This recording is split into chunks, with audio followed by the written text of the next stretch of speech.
What's up guys, I'm Andy from 1A Auto. In this video, I'm going to show you how to reset the inspection indicator on the cluster of this 2001 BMW 325xi.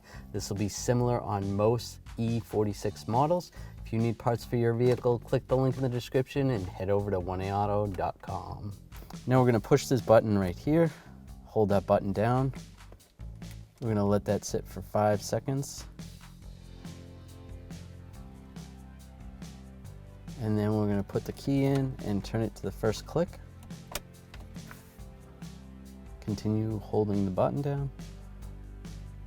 All right, there we go. Reset oil.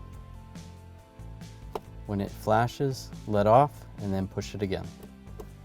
And now oil light is reset to 15,525. End. So now we can turn the key off, pull it out, then we can recheck it. Put the key back in, turn it on, oil service at 15,525. Good to go. Thanks for watching. Visit 1aauto.com for quality auto parts shipped to your door, the place for DIY auto repair. And if you enjoyed this video, please click the subscribe button.